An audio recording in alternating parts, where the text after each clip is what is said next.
Добро дојдовте во Урбаните вести. Буџетот на општина Газибаба повторно ќе се креира со предлози и идеи на граѓаните. Ова е првата вест за денеска. Останете со нас, следува кусиот преглед од насловите за денеска. Постапка за добивање одштета доколку ве касне улично куче. Поставено ново улично осветлување на улицата Натанаел Кучевишки во општина Бутал. Жителите на Газибаба ќе учествуваат во креирањето на општинскиот буџет. Основното јавно обвинителство постојано го следи работењето на депонијата Дрисла. Вечерва почнува фестивалот на виното во Скопје со нов концепт и нови содржини. Општина Газибаба и оваа година ќе го креира буџетот со предлозите и идеите на граѓаните. Како што најави градоначалникот Борис Георгиевски, ќе ги посети сите населени места за да ги слушне идеите и предлозите на жителите, а ќе бидат консултирани бизнис секторот и сите здруженија, со цел правилно да се определат средствата предвидени за општинскиот буџет. Буџетот на општина Газибаба и оваа година ќе биде креиран во согласност со граѓаните. Како што најави градоначалникот Борис Георгиевски, ќе биде разгледана секоја идеја на граѓаните како и предлог за што да бидат наменети средствата, бидејќи, како што нагласи градоначалникот, само на овој начин општина Газибаба може да се направи поубаво и достојно место за живеење за секој граѓанин. Секој еден граѓанин кој што има идеја како и зашто да се наменат средствата, ќе има можност во писмена форма да ја предложи до општината и секоја идеја ќе биде разгледана.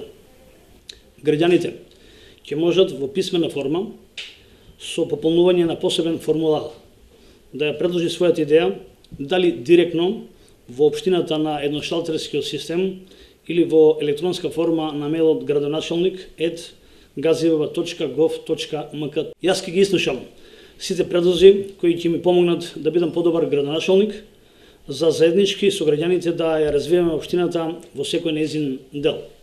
Георгиевски додаде дека во наредниот период ќе оствари средби со представници на невладиниот сектор, граѓански здруженија, културни работници, спортисти и спортски здруженија, како и бизнис секторот, кои ќе бидат консултирани за нивните предлози за буџетот на општината. Исто така, градоначалникот рече дека ќе ги посети сите населени места, каде со службите на општината и советниците ќе ги презентираат проектите за буџетот, но ќе ги земат во предвид и предлозите и приоритетите на граѓаните во секое населено место. 3216-644 е телефонскиот број на кој може да пријавите доколку забележите агресивно улично куче или глутница. А доколку ве касне улично куче, за да имате можност да добиете одштета од градот или јавното предпријатие комунална хигиена, треба најпрво да извадите лекарска потврда како доказ, потоа да пријавите во полиција, па да се тужи на суд. Износот на обештетувањето изнесува помеѓу 60.000 и 120.000 денари. Граѓани каснати од улични кучиња. Вакви пријави речиси секојдневно има во полициските билтени. Во главниот град честа е појавата на напад од кучиња скитници, а секојдневно се појавуваат и нови улични кучиња кои ги продуцираат луѓето. Односно, малите кудренца од домашните кучиња се оставаат на улица. Според евиденцијата на град Скопје, за 2,5 години активни се 144 судски предмети на граѓани поради напади од нерегистрирани кучиња и кучиња скитници. И во принцип секогаш се утужуваат и градот и јавното предпријатие. Износот на одштетата во пресудите изнесува помеѓу 60.000 и 120.000 денари, во зависност од обемот на настанатата штета и доказните материјали. Дали станува збор за претрпени физички болки, претрпен страв, претрпени душевни болки и нагрданост. Согласно законот, граѓаните може да побарат одштета од единиците на локалните самоуправи или од јавното предпријатие комунална хигиена, само во услови кога се нападнати од бездомно куче. Додека во друг случај, доколку бидат каснати од куче кое има собственик, одштетата се побарува од собственикот. Но најпрво граѓаните кои се каснати од улично куче треба да извадат лекарска потврда од здравствена установа како доказ, па да пријават во полиција, па потоа да тужат. Од комунална хигиена за Прва Скопска велат дека кај нив многу ретко се пријавува каснување од куче. Најчести пријавувања се за појава на агресивни кучиња или глутница, па екипите во најкус можен рок излегуваат на терен, но во координација со граѓанинот кој пријавил. Оттаму апелираат секое лошо однесување на кучињата да се пријави на телефонскиот број 3216 644. Според извештајот од јавното претпријатие Комунална хигиена, во месец септември заловени биле вкупно 154 кучиња, од кои 134 биле стерилизирани, а 27 биле вдомени. Исто така подигнати биле и 53 мрши од кучиња. На улицата Натанаил Кучевишки во општина Бутел поставена е нова електрична инсталација за ново улично осветлување. Од општината информираат дека нови улични светилки се поставени и на патеките во паркот на улицата Втора Македонска бригада и патеката која излегува на булеварот Босна и Херцеговина. Општина Бутел во изминатите денови интервенираше на 3 локации во општината на кои постави ново осветлување. Како што информираат оттаму, најголем зафат беше направен на улицата Натанаил Кучевишки, каде што беше отстранет стариот дефект и беше променета целата електрична инсталација.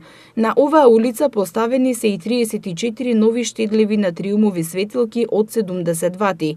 Исто така, со 8 нови светилки осветлени се и двете патеки во паркот на улицата Втора Македонска бригада, кои поминуваат покрај детското игралиште, а осветлена е и новата патека во Скопје Север, која излегува на булеварот Босна и Херцеговина, на која се поставени нови канделабри со светилки. Средствата за овие активности се обезбедени од буџетот на општина Бутел. Извршените мерења за квалитетот на амбиенталниот воздух во кругот на депонијата Дрисла покажале дека резултатите се во дозволените граници. Но од основното јавно обвинителство наведува дека и покрај овие резултати ќе продолжат да ја следат состојбата и да вршат проверки, откако постапија по предмет оформен подопрен глас во јануари годинава за загадување на воздухот. Скопското јавно обвинителство, постапувајќи по предметот оформен подопрен глас во јануари годинава за кривично дело загадување на животната средина и природата во врска со работењето на депонијата Дрисла, во насока на утврдување на фактите, побарало информации од Државниот инспекторат за животна средина за извршените контроли над работењето на депонијата.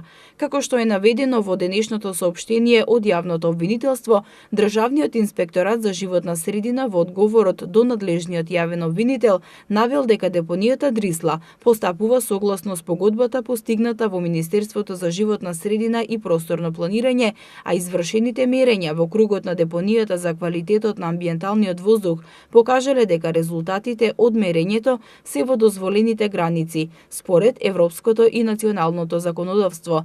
Во соопштението од јавното обвинителство се наведува дека сепак и покрај ваквиот одговор, надлежниот јавен обвинител продолжува со проверките во насока на утврдување на фактите во предметот.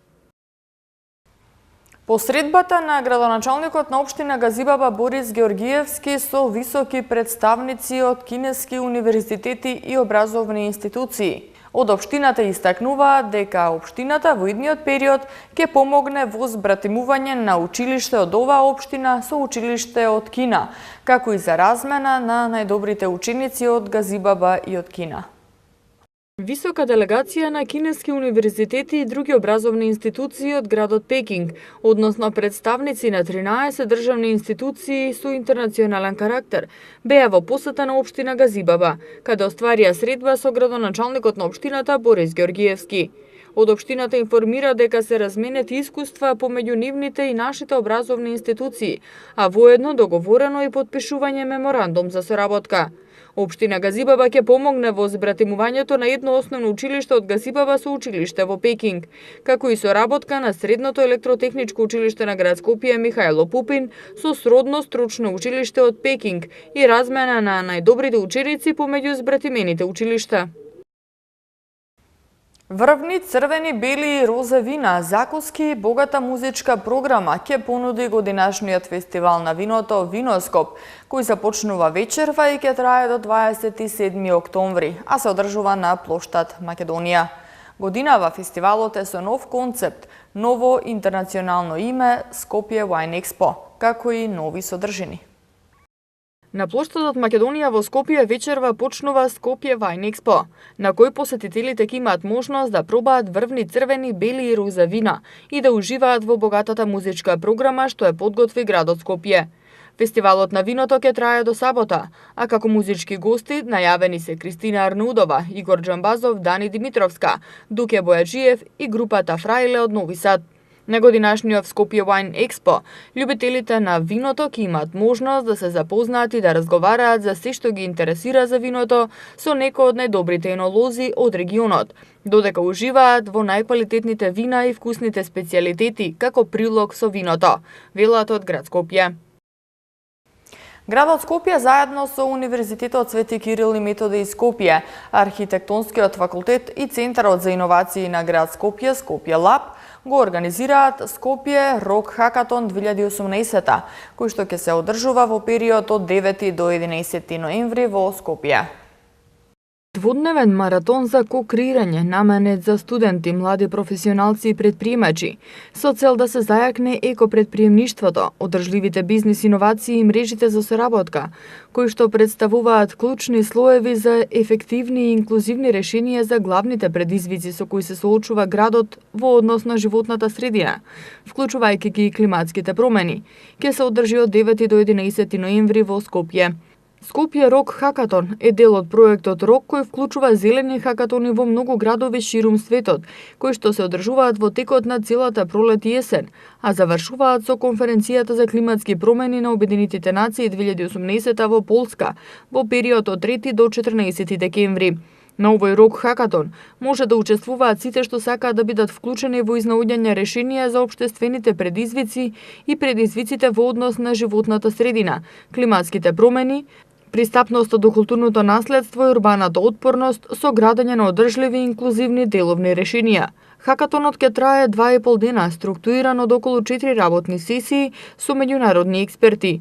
По хакатонот, победничкиот тим ќе работи на развивање на своето решение преку програма за инкубација, управувано од коорганизаторите под онлайн надзор.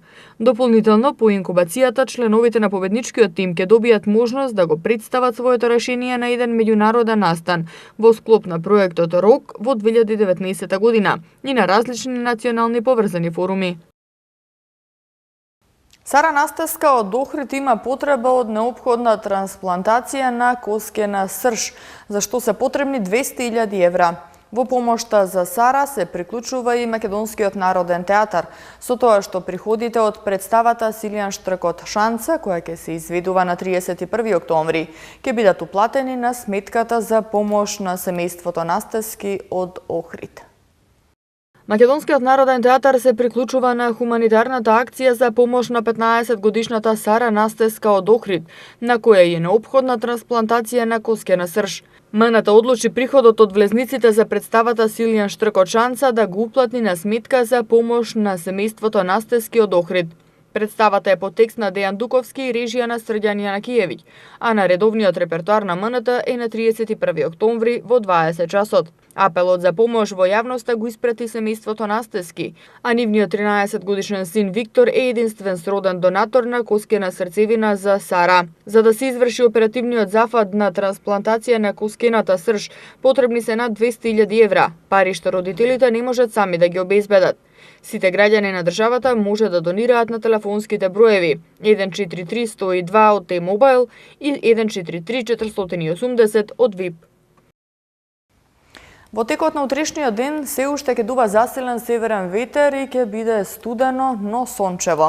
В петок и за време на викендот ќе преовладува суво време со студени утра, а дневните температури значително ќе се зголемат.